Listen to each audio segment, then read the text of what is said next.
We are on a mission to save and revitalize independent pharmacy. On the Catalyst Pharmacy podcast, you'll get actionable business advice. Hear stories from industry leaders. And share a laugh or two with us. Fuel your passion for pharmacy. One conversation at a time. 4, 3, 2, 1. Ignition.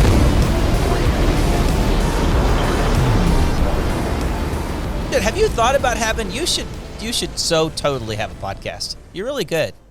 Yeah, that's good advice. You've got a great disposition for it. Yeah, as NCPA, information up. I mean, I know you're a busy guy, and especially now since you're czar of the world, but you really have a talent for it. I think you would do a great job, and I think it would represent NCPA well.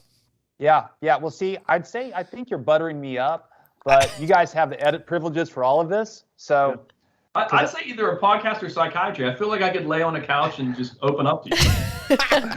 I don't know. I think that went too far, but I don't give comment. I don't want to interfere with your bromance, man. Yeah. Hey, Kraig.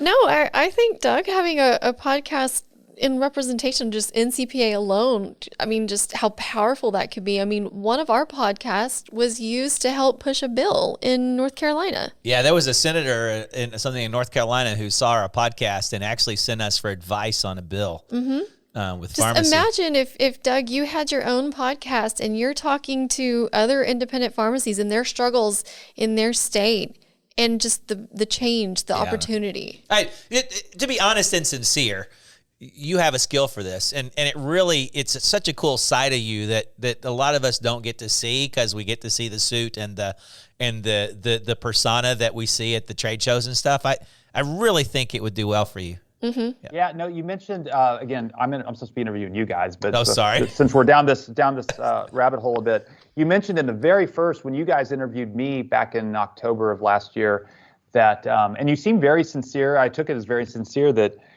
Wow, Doug, we saw this whole side of you that we haven't seen. I'd really like for others to see this side of you, which, talk about having to go to a psychiatrist and get some support.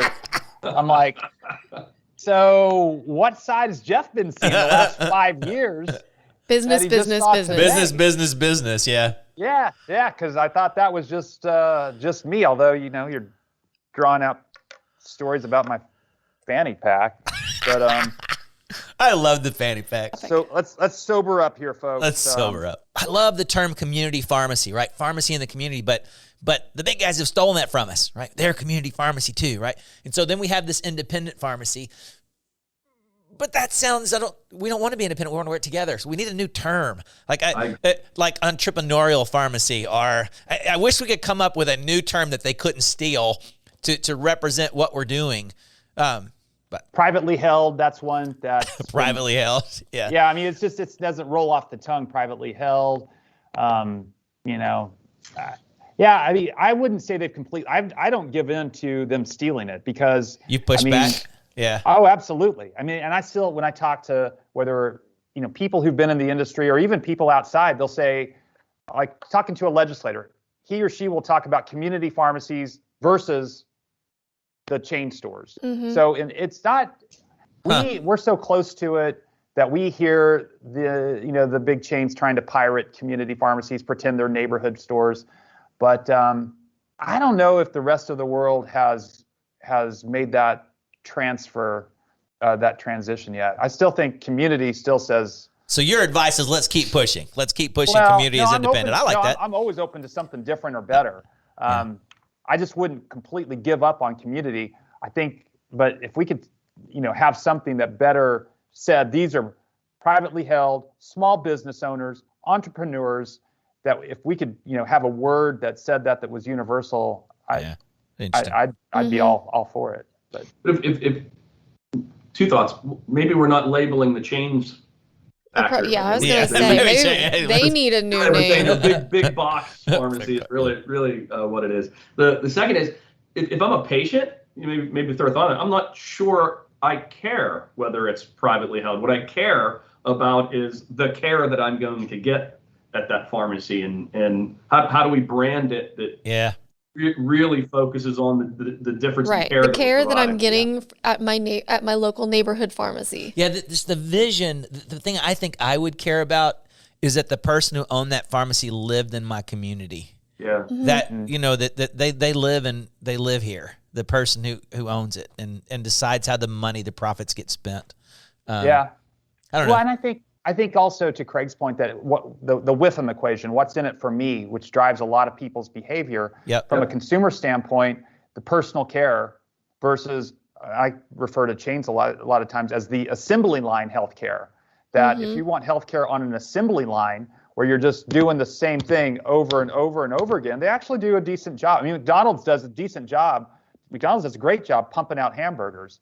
They've got a great assembly line. Yeah, I like that. That's what we need to start referring to as CVS and Walgreens and in Walmart. We need to call them the McDonald's of healthcare.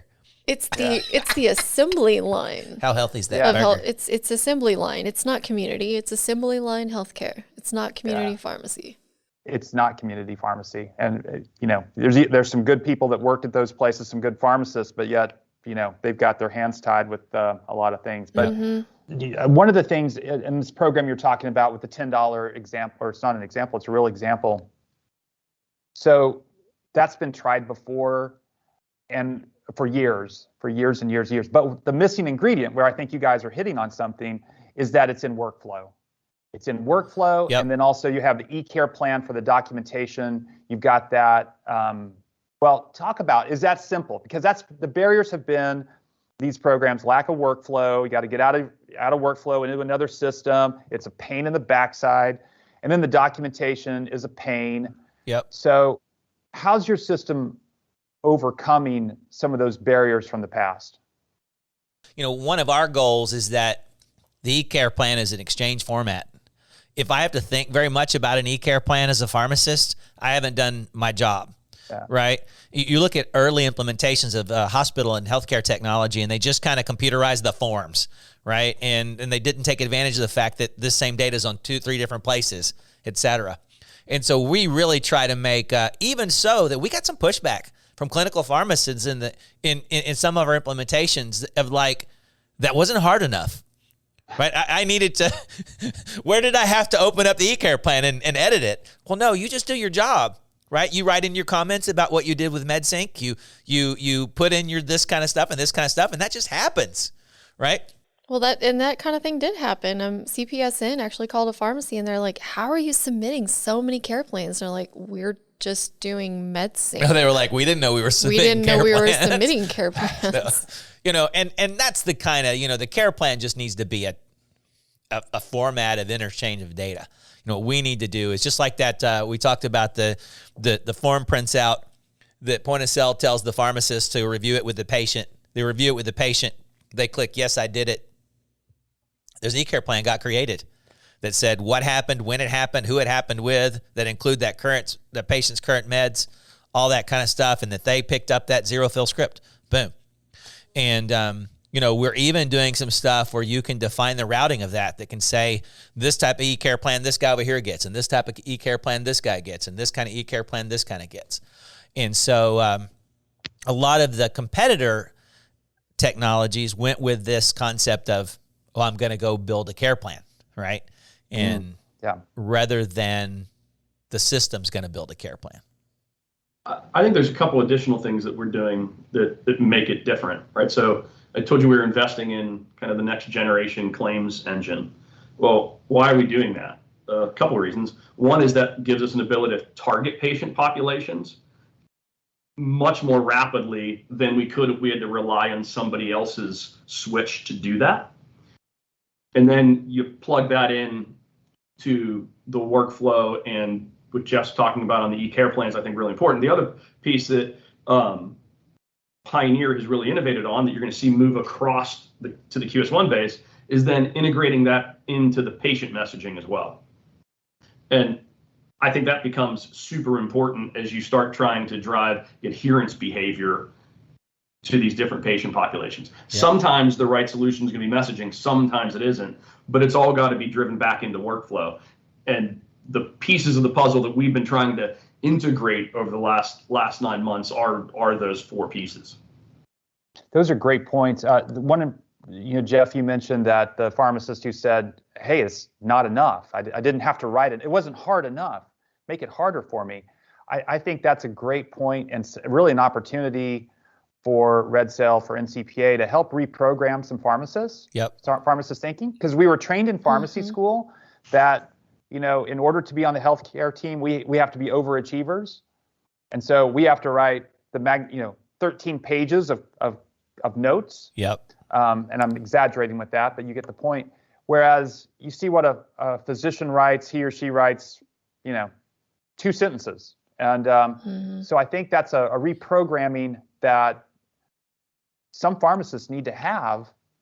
And I think the technology, by making it easy, is a big opportunity. So kudos for making that easy and making that billable, because that's the next thing is, if someone listening to this is going to go, hey, this is all great, but if I'm not getting paid for it, I can't invest the time that it's going to take to even write 2 sentences. So I think the billing opportunity, what kind of billing opportunities, Kraig, in your response on the computer talk interview, you mentioned talking to payers or states, just kind of what kind of billing opportunities are you seeing? Well, I think ultimately the vision we have is our claims engine should ultimately be a pharmacy benefit and medical benefit claims engine, and that has to be tightly integrated into a billable Ecare plan. And so that's the vision that we're heading down. And as Jeff said, the Ecare plan really just needs to be an exchange of data for that. And so the path we're heading down, and it's going to take us a bit of time, is to integrate those 2 things with Pioneer's Ecare plan, and that becomes the billable solution. And that should not be something that a pharmacist has to think about. We should be automating that, and we'll eventually get there. That's going to take a little bit of time, to be honest. Yeah, and the early stuff we're seeing is around adherence. Things like we're talking about where the pharmacist goes over something with the patient, whether that be education on how to use a device or something like that.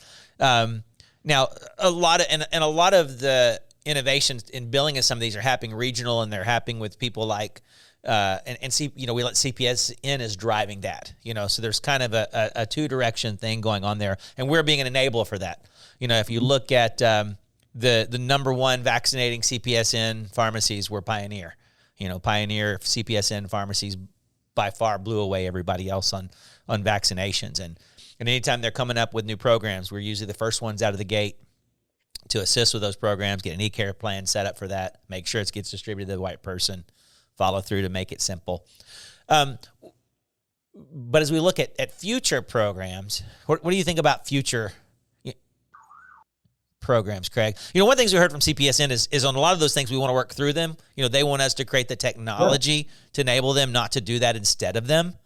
Yeah, no, I agree with everything you're saying, and from a future perspective, I go back to what I just said. I think we've got to be enabling that through the switch, frankly, on integrating an intelligent switch on the pharmacy and medical benefit side into the Ecare plan is the way to go, in my opinion, and that's going to take a bit of innovation on our side.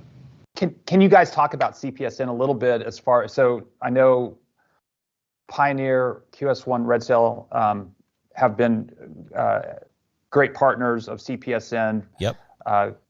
Jeff, you mentioned some of those examples. Do you see that, as RedSail expands its portfolio, do you see that partnership continuing? Do you see a situation where it becomes competitive at some point, or it continues to be complementary going forward?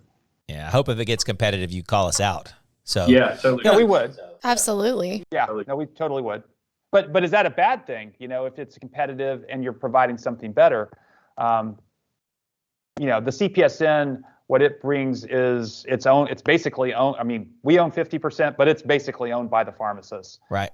Who do it. So, but anyway, yeah. You look at where we go out with programs, like we're talking about the program we're talking about the grant program. We're going at that for CPSN. Where we're doing stuff, we're trying to work with them. We're trying to work with them regularly.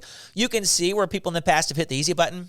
I can think of another company that kind of wrapper around multiple pharmacy systems, and they kind of did some things instead of CPSN, just because sometimes it's hard to, figuring out how if you come back to that thing, technology is the way to pull people together.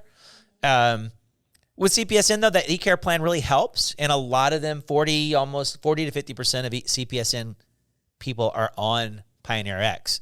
So it's a natural place, and it's a natural progression. We convert a lot of people from CPSN. So I don't think we can do this without them. And with you, I don't think they can do it without us. I think that's right. And so related note on the medical billing and workflow, and you all of you have touched on this, but I'm hearing more from our members about opportunities to do medical billing and workflow. There's some, as far as they as pharmacies getting credentialed and being eligible to get paid by insurance companies, that has to be worked through, figured out, and there's definitely efforts to do that. But what are you guys seeing from, you could see a day when the pharmacist in workflow in their normal dispensing system is able to bill for a clinical service to major medical versus, going through the PBM. We have to route things instead of routing through the PBM. We have to stop routing transactions through the PBMs because we know what the outcome will be if we continue to do that. Yep. How are your systems helping make that possible to bill for medical claims through workflow? And what's your vision for it? Where do you see it in 2 years? Well, my vision, and hear what Kraig's vision is to have some type of switch / Ecare Plan empowered piece. So where there can be a real-time adjudication followed by an Ecare Plan for the extra data that needs to go together to support the information for billing. This is one of those areas we've been aggressively talking to different people, peeling back layers and figuring out how the things work, and people saying, "Oh yeah, hey, partner with us. We're a medical biller," and then finding out they're really just using somebody else. And so we're trying to get to that somebody else so that we can enable the Powerline switch to be able to work with independent pharmacy. There's some consolidation going on in that industry right now. There's some weirdness going on with Change Healthcare being bought by Optum. With FDS going to Omnicell. That is right. FDS went to Omnicell. Yeah. And so some of that stuff's in play and moving around. But if you look, we probably have something going on once a week where we're talking to somebody different, trying to figure out. And we have solutions, integrated switch solutions with Change Healthcare and with several different players like that today where they can bill. But the goal is to be able to make that as simple as a claim adjudication is today, even requiring that extra data. And some of that's in flux. CPSN has had some success in getting people to say, hey, we're not going to do it the normal medical billing way. We want to do it this way. The normal medical billing method is everybody, this, every provider is, for those in the viewership who don't know, every individual provider is credentialed. It makes more sense in the pharmacy world that the pharmacy is credentialed. And so what it actually is, 4 or 5 years from now, we're not sure, but we think that the switch plays a major role, and we're working diligently toward that. Yeah, and you mentioned the Powerline switch, and I was just talking to our general counsel because we were talking about switches and some of the things that you just mentioned, some of the proposed acquisition of Change, and I was just thinking how the importance of switches has grown over the last, I don't know, even recently. But I always think of a switch as just kind of the traffic cop for those pharmacy claims.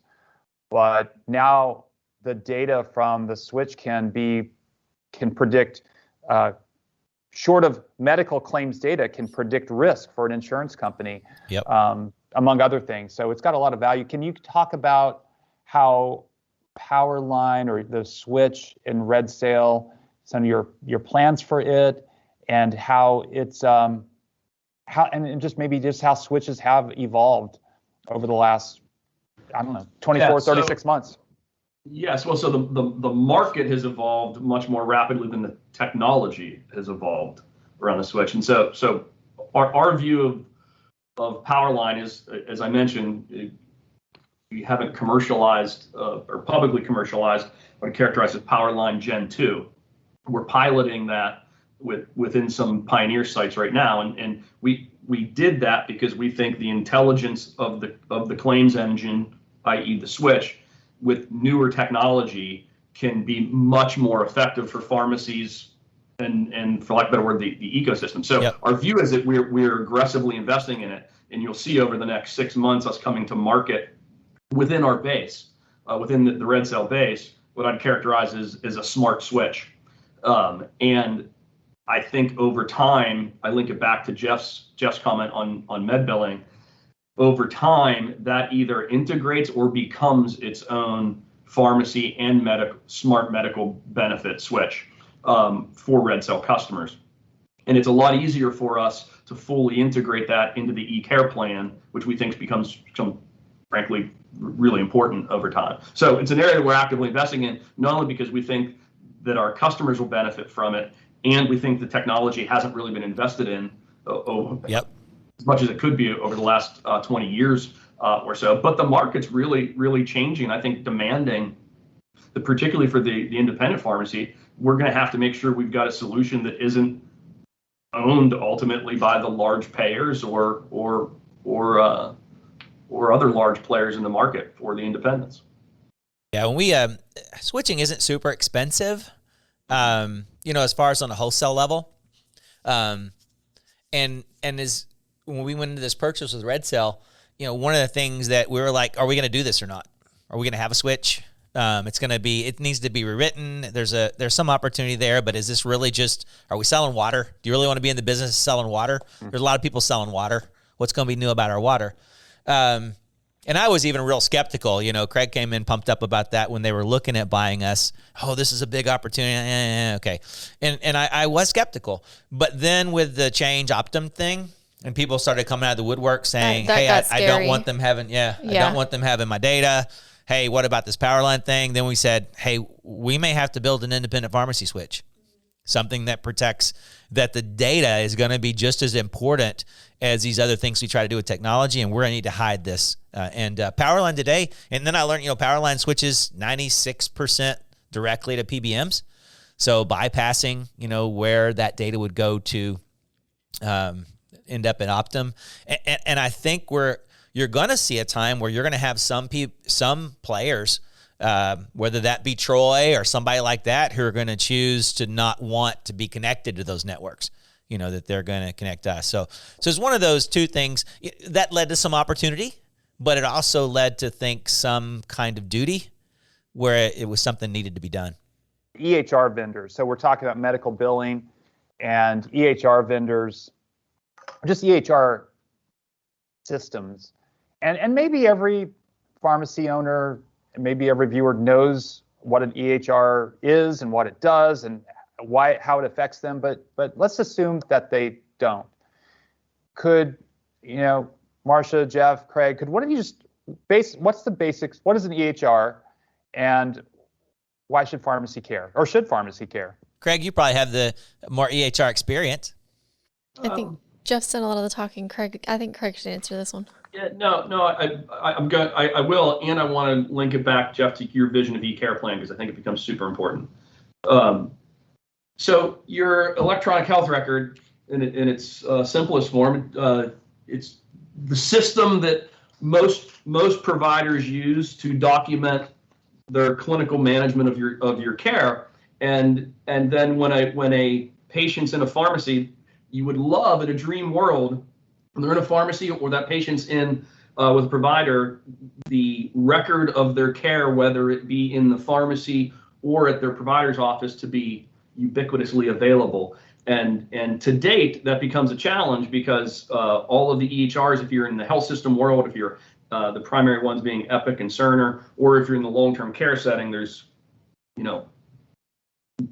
hundreds ultimately that you've got to integrate with. It becomes a real challenge for pharmacies and pharmacy management systems to integrate back into those systems. And in the long-term care setting, what we've done is we directly integrate with them. In the retail setting right now, it's the primary endpoint is with EScripts for the most part right now. And I think, as Jeff will highlight, the real vision is the Ecare Plan should be, from a pharmacy perspective, what is ubiquitously integrated into EHRs ultimately. But there's a lot of industry work that needs to be done to enable that before that becomes truth. And the groundwork that Jeff and Pioneer have been doing, I think, are the kind of the Gen 1 of that concept. And there's a lot of ways that can go horribly bad. We were talking to an EHR about doing a hospital system, about doing some integration, and they were like, the doctors are just really afraid of having all this data in there to go through, right? A good example of something that came up just recently that we got to get on top of is EScripts, the EScript standard. Some doctor systems have started adding allergies to the EScript. Well, most systems don't just spit those allergies out. So now as a pharmacist, I have to drill in and find the allergies.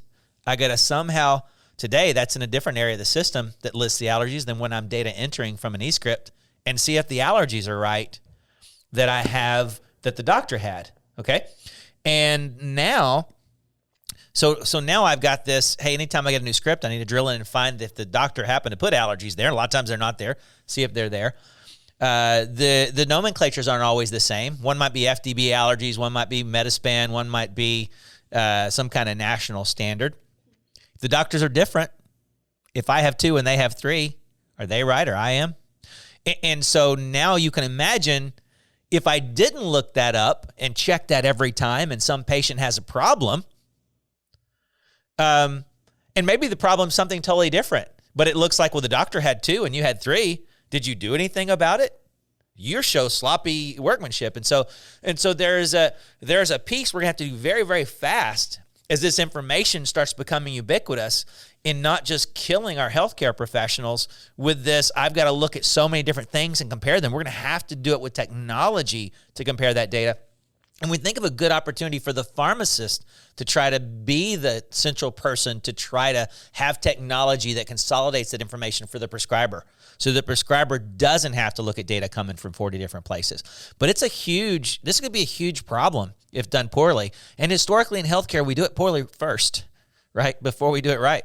Yeah, no, there's a lot of track record of that. So the standardization of these allergy codes, that's a great point. That's one I'll definitely take note of.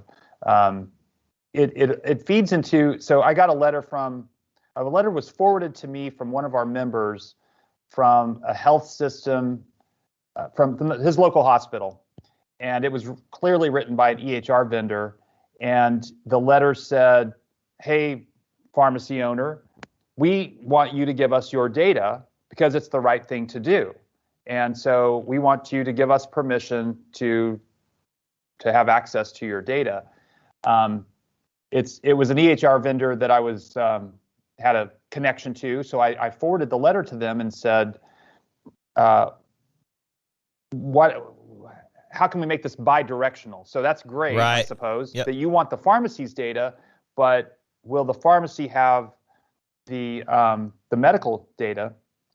And I haven't gotten a reply yet. How long ago was that?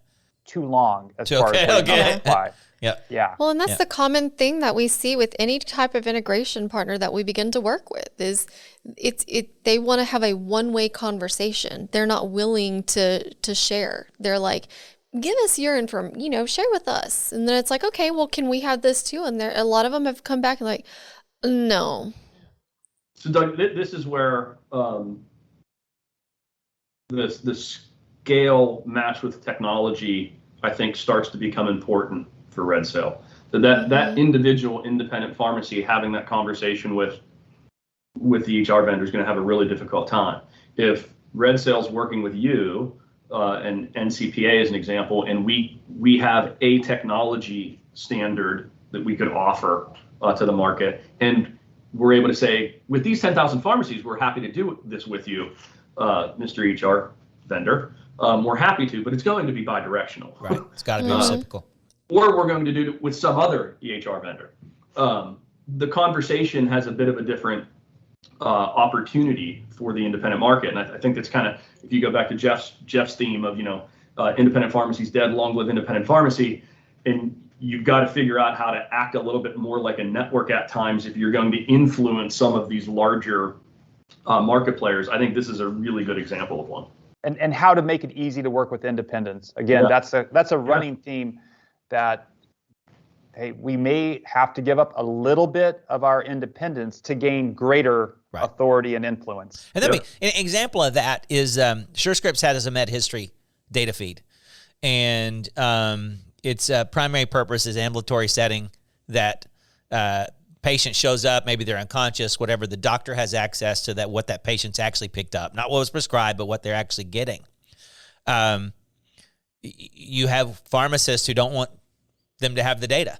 And our position in Pioneer, if you don't want to do that, don't be on Pioneer, right? We're not going to be the pharmacy system where the data is, I know you're afraid of people getting your data, but we're not going to be the pharmacy system where that data is not available in an ambulatory situation. The U.S. government is the payer of half of public health in the country. At some point, we're going to have to realize that that data is not ours. That data is public health data. Now, there's some data that's yours that shouldn't be out there, what you paid for your drugs and wholesale information like that. But the patient, more and more, we're going to have to push that's public data. And it ought to go both ways, right? The pharmacist ought to get that data just as much as the health system ought to get the data. Well, and the government's pushing. So not just the current, so whichever party someone is affiliated with, it was the previous administration and the current administration are both pushing preventing information blocking. Yep. So requiring healthcare companies, health systems to provide a lot more information to consumers than what's been available before. But to that, the response that you sometimes hear from pharmacies, and I've definitely heard that throughout my career from pharmacies that say, no, I'm not going to give up my data. One of the reasons is because they feel like everyone's making money off their data, and you're right that it may not be that pharmacy's data, but some of it is. And as we've looked at it and actually done some pretty good investigation, depending on which data, at what part in the flow of data, different people own it. Mm-hmm. And sometimes it's the pharmacy and sometimes it's not. But the pushback that we hear from our members on data is that someone's making money off our data. How do you guys answer that? Because I'm sure you've heard that. I guarantee you've heard it. So what would you say to an independent who says, I'm not going to give up my data because it's valuable and I'm not getting any of the value from it? Yeah, I hope you. Well, the first thing is that there may have been money in data a long time ago. There's not money in data today, at least not on an individual pharmacy basis.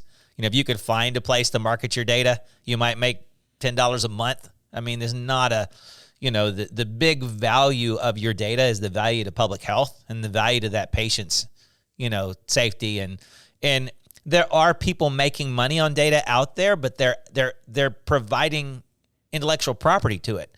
They're analyzing it and data warehousing it, and they're the people like the IMSs of the world and IQVIA, where they're analyzing market trends and they're doing statistics.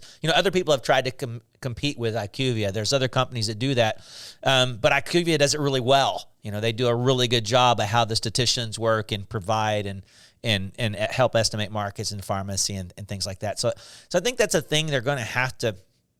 There's always that fear that somebody's making money on something that's mine, but the public health data, what prescriptions a patient's on, whether or not they put them up, it's not their data.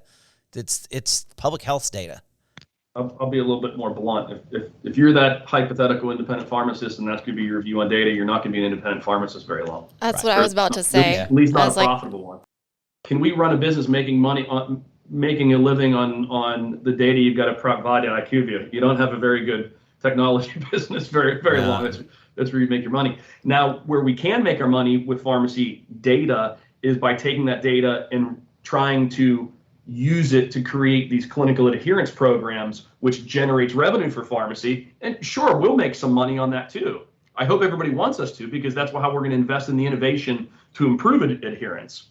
But the real money to be made on data is by using it to create really differentiated clinical or financial services with it that the pharmacies definitely benefit from. Mm-hmm. And if you do it right, they benefit a lot more. If you use the Spiriva example that Jeff did, those pharmacies in the pilot, yes, we needed to have access to their data to be able to implement those solutions into the workflow. And as a result, their revenue went up measurably.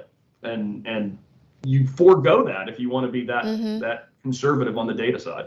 The scene I don't want is the doctor's office, patient walks in, the doctor has this computer in here. Oh, let's look up how you've been taking your medication. Oh, your information's not in here. Yeah. You must go to an independent pharmacy. Mm-hmm. I don't have the information about you that I need. Right. Maybe we should try somewhere else. It can't happen, right? It's pharmacists like Amina that are already interrupting that and having the conversation, because they won't share data with us. They want us to share data, but I mean, it's pharmacists like Amina who are already in there going, here's what I've done with your patient. Here's the data. They're taking their meds or they're not taking their meds. Let's help this patient. And we need to get more pharmacists out there like Amina, like Joe Moose, that are willing to walk into a doctor's office with that patient's data. I mean, even more so, we need to get an EHR that's willing to, have a mutual conversation and share data that they're with us, that they're willing to ask for. I think your analogy, your example was the absolute right picture to paint. And when we became RedSail, and I learning the businesses, and Jeff kind of gave me his view on med history. Frankly, we're implementing that on the QS1 side now. I viewed it to almost be an ethical decision, right? So there's a lot of pharmacists, I'm sure, on the QS1 side, they're going to say, Kraig, we don't like the position you're taking on med history. And I analyzed it, looked at what Jeff's doing. What Jeff's doing in Pioneer is the right way and the right position to take. And so if you're a QS1 customer, we want you as a customer, but you're going to have to agree to the med history side. Yeah, same thing happened with us. When Pioneer went to IQVIA and said, please take our data. We can't sign up any specialty pharmacies if you won't take our data. You know what they were willing to pay us for the data? Not one red cent. But we set up a data program with IQVIA, and to opt out of IQVIA is really, really hard in Pioneer, because the same way. You're like independent pharmacy, and you're like, I want to get this specialty drugs, and I want to get this limited drug, and I want to get this drug. Yeah? You want pharmacy? You want pharma up there going, oh, wow, we had this blackout of data over here in this part of the country. Oh, there must be a lot of independence there. Can't have it, right? You want what you want, but you can't. You got to think through the process and say, pharma needs the data. So it's an interesting point, because it's something I hadn't thought about before. But what I'm kind of the analogy I'd say that I'm hearing, it would be like take gasoline. So that comes from crude. You have crude oil, but it has to be processed. It has to be refined to get it into a usable product. So I guess the analogy I'm hearing you guys say is that the data, that's the raw data, is like crude oil. You can't have gasoline without it. Right. But until it's processed and refined, its value is very minimal. Yep. Great example. That's a great analogy. Yep.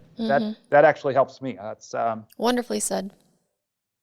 That helped. Well, thank you. But that helps me. So let's talk about. That's why you're Zara Pharmacy. That's Overlord. Overlord. Sorry.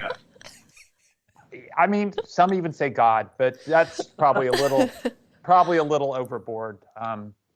Let's talk about cash pricing. And so, Jeff, a few months ago, I was responding to a reporter talking about some cash pricing systems out there, discount cards. And you had a nifty little tool you were able to share that provided some analytics on cash pricing. And it, not surprisingly, put independent pharmacies in a very good light for the response I needed to give to this reporter. So I was glad to get that. So thank you for that. But can you talk about this tool that you have, what it is, how it works, plans for it? Yeah, so one of the things we do is we analyze, having 10,000 pharmacies, we analyze all the claims that come through, cash and third party, so we can look and see what's the real price independent pharmacies charging. We also do, using our call center, we do some competitive analysis of what different cash programs are out there. We call different stores. We do some of that legwork for the pharmacy where you have that in the system. You can see what maybe this cash program is, or this discount program at a big chain. Let them use it. And in Pioneer, they can actually price against it. So they can say, I want to be Walmart +2, or I want to be Walgreens -3, or et cetera. And they can actually plug that into the system, and that can actually drive their pricing. You came to me and talked about the board. It talked about, maybe some type of pharmacy friendly, cash. And we don't charge anything for our cash program that we do with the Pioneer pharmacies. The discount card. The discount card, and maybe even some transparency, like through the pharmacy finder. Imagine in the Rx Local Pharmacy Finder, you could look up an area and a drug, and it show you what the prices for independent pharmacy is there. Now, the downside is that Marsha and I probed that with some pharmacies, and their first answer is, now my pharmacy system's going to screw me too. Mm-hmm. Not very well received. Wasn't very well received just because that, but it is something to think about. There, you're starting to see models of price transparency. We have a guy next week that he's got his prices are posted on the website. He does a membership program. So here's the membership price. Here's the non-membership price. That's what he does. He promotes it to doctors and ACOs and things like that, and he's super transparent. And I think one of those things that we're eventually going to have to give up is and is going to be have pricing transparency and be able to sell if we're a buck or two more here, because you're in and out in 2 minutes. I don't think consumers are sensitive in a couple of dollars. But it's interesting. I'd be one of the things, and I don't know, we're running out of time, but it's one of those things I want to talk to you next time I see is how you've progressed in your thinking since then, and what the board said and what feedback you've gotten. But we got a lot of negative, really, really probably kind of like me on that call I was on, a lot of emotional response. Yeah. Discount cards are not popular at all. On the other hand, because of the high deductible plans, because insurance plans no longer mean you're going to get the lowest price, we're seeing a big consumer movement towards discount cards, and we're concerned that if our guys aren't participating in some way, they're going to be left out. Right. Kind of like that black box, that black hole you were talking about. Oh, there's no independent pharmacy here, so we're just going to ignore them. Mm-hmm. That's the concern. So yeah, I don't know that we need a cash card. What we need is transparent, publicized pricing, right? That's searchable, and the marketing behind it that drives them to that. Now the problem is the cost of that marketing. You get the big guy out there spends millions and millions and millions and millions of dollars on marketing, and a portion of their fees pay for the marketing. But hopefully we can figure out something better, and I'm still hopeful that we can. Yeah, I would be too. And I mentioned I'd bring up the private equity and Francisco Partners. And as we talked about the last podcast, Francisco Partners is purchased RedSail. Speaking of discount cards, they also have a major stake in GoodRx. They were a major investor. That's ending very rapidly. Okay, that's good. I did not know that. So that's good to know. GoodRx gone public. Yeah. Mm-hmm. And that figure. Francisco Partners continuing to draw down their position in it. Good call out. Very good call out, Kraig. And they were also major investors in Cover My Meds. Wasn't trying to paint Francisco Partners as bad or good. That's right. They're private equity. They're built to make money for their investors. And we talked about that in the last call, the last meeting of so private equity is going to flip the company at some point. That's going to happen. What are your current thoughts? You shared some thoughts on the last podcast about that. What are your current thoughts as far as someone who says, "Hey, I love everything that Pioneer, QS1, RedSail that they're doing, but I'm concerned that they're just going to sell the company to some big bad ugly competitor." What would your response be to that concern? First of all, you have that concern regardless of who owns these companies, right? So if Pioneer were public, would you have that concern? You should, because the average mid-market public company is public for about 7 years, and then they get bought. If they were privately owned, like Pioneer was, they get bought. Good companies attract good investors. And I think my honest personal view of this, before I started working with private equity firms and now, just like I think Pioneer's by far the best pharmacy management system in the market and in the country today. If you were a customer and had a bad experience with one pharmacy management system, did you say, all pharmacy management systems stink? No, you say this one did. And so my view on that is shareholders come and go, whether you're a public company, you have public shareholders or private shareholders. What's most important are those shareholders aligned with the strategy that you have, and are they willing to support it? And the only thing I can tell people is with 100% certainty, someday RedSail will either become a public company or take itself private, which happens as well, or it will be sold to somebody else with 100% certainty. But Francisco Partners is a particular type of private equity firm that believes they create more value through investment than through taking investment away. And so if you like the fact that Pioneer is able to invest more than any other company in the country by a magnitude of 4 to 5 right now to continue to innovate, if you like that, then you should love the particular shareholder that we have right now, because that's how we're running the business.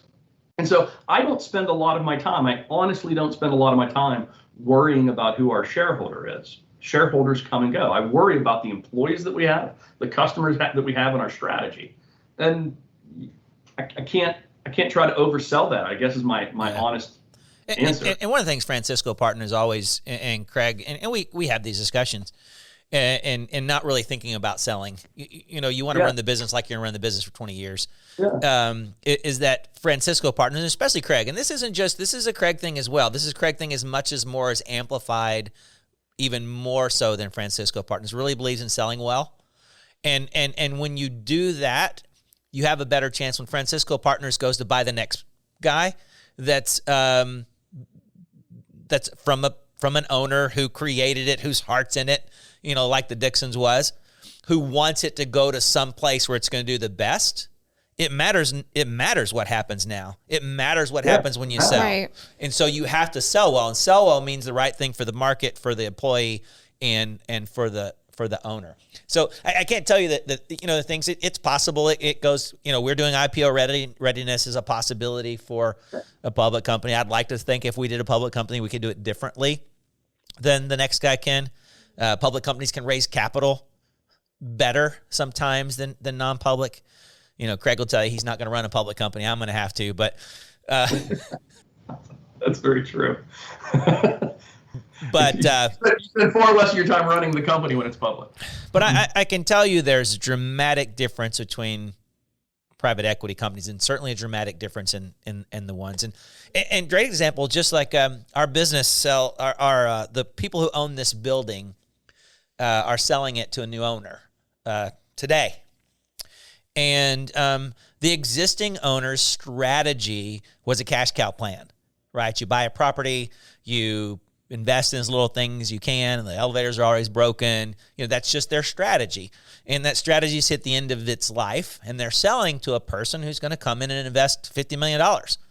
Their strategy is to create the premier property in Irving. And that's a different strategy. So to say that all owners of commercial buildings are bad, right, because of the one we had, and the 80-degree temperatures we've had because they haven't invested in the air conditioning system and stuff like that, is wrong. Yeah. You have to look at the owner. And we're super excited about the guy who's coming in. He's going to build us an indoor-outdoor restaurant. He's going to move the workout facility from the basement, where it smells like basement, up to the first floor. And in full disclosure, it's part of the reason why we do these podcasts with you. We're not naive to the fact that there's folks out there that have a bad view of private equity. Yeah, and there are people who are stopped who would have bought Pioneer this year who didn't, because they're taking a wait and see. Best thing we can do is continue to innovate into the market and be as transparent as we possibly can with how we're running the business. And just prove them wrong. Yep. I've got just one question. I've been okay. I'm afraid now. No, it's not that bad. It's a quote you gave in the last. It is for Jeff. Okay. And you said it's something I liked in the last podcast. You said, "I don't need an alarm clock. My goals wake me up." You were talking about how excited you were with the new resources, but no alarm clock. Your goals wake you up. What woke you up this morning? What woke me up? Well, to be honestly, what woke me up this morning was to be excited about talking to you. This podcast. No bragging, whatever. I just haven't seen you in a while. I mean, I'm always excited, especially after our last podcast. So I'm going to add to that, you say that Jeff carries a certain energy. One of the number one questions that I get asked about you when you're not around is, how much coffee does he drink in the morning? And I'm like, he doesn't. He does not. He's passionate about what he does. And he brings that energy into the office. And I mean, like Kraig experienced on a call last week, sometimes that passion gets him in trouble and he has a hard time biting his tongue. But I mean, I've worked for him for so long. I couldn't imagine there's things that he's inspired me that I've gone next level on that I never imagined I could ever do.